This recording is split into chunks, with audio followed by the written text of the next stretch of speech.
नमस्कार, मी अश्विनी. आशु रेसिपी मराठीमध्ये सर्वांचं खूप खूप स्वागत आहे. आणि आज अश्विनीच्या स्वयंपाकघरामध्ये मस्त गावरान पद्धतीने मिरचीचा ठेचा बनवणार आहे.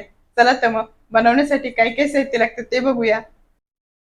चला तर मग झटकेपट असा झणझणीत असा मिरचीचा खरडा, म्हणजेच काहींच्या मिरच्या बघितल्या बघितल्या तोंडाला पाणी येतं आणि काहींच्या मिरच्या बघितल्यावर अंगाला काटा येतो. अशा आपण मस्त मिरचीचा ठेचा बनवणार आहोत आणि न खाणारे सुद्धा खाणार अशी आपण मस्त अशी खरडा बनवणार आहोत. त्यासाठी मी घेतलेले आहे मिरच्या आणि थोडासा लसूण, गावठी लसूण आहे. सोलून नाही घेतला, असंच घेतलेला आहे.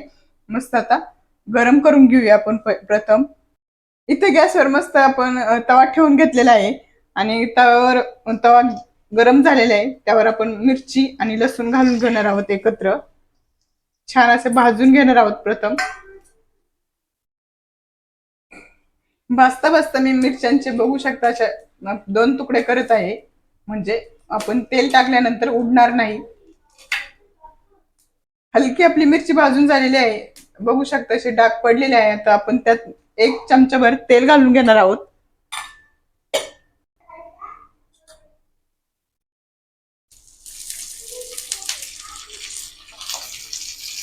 मिरच्या तेल टाकल्यानंतरही छान अशा भाजलेल्या आहे. आता आपण चवीनुसार मीठ घालून घेऊया आणि गॅस बंद करून घेणार आहोत. 2-3 मिनिटं छान असे थंड झाल्याच्या नंतर आपण मिरच्या रगडून घेणार आहोत. बघत असेल आपली मिरची थंड झालेली आहे. थंड झाल्याने काय होतं की ठसका जो असतो मिरचीचा तो कमी होतो. जास्त प्रमाणात ठसका होत नाही. त्यासाठी आपल्याला थंड करून घ्यायची मिरची छान. आणि बघू शकता असे मोठ्या बुड्याचं जे काही तांब्या वगैरे असेल त्याने आपल्याला या पद्धतीने रगडून घ्यायची मिरची. छान रगडते.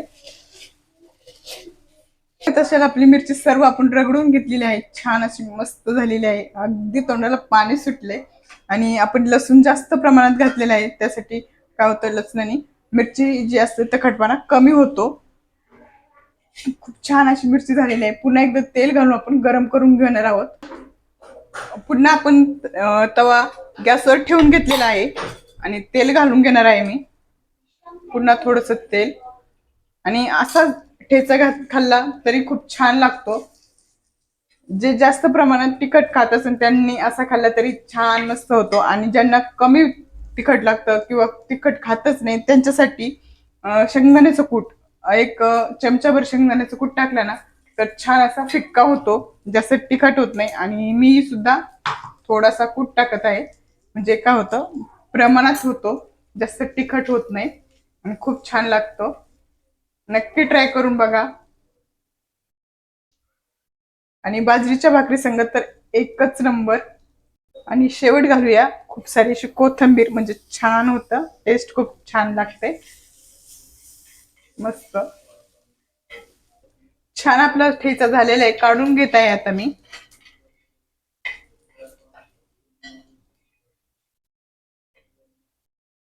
बघत असाल आपला ठेचा मस्त असा रेडी आहे आणि भाकरी संग खूपच छान. व्हिडिओ आवडला असेल तर नक्की लाईक करा, शेअर करा, चॅनलला सबस्क्राईब करा. नवीन नवीन रेसिपी संग पुन्हा भेटूया. तोपर्यंत स्वस्त राहा, मस्त राहा, मेन म्हणजे आपले व्हिडिओ बघत राहा. बाय सर्वांना.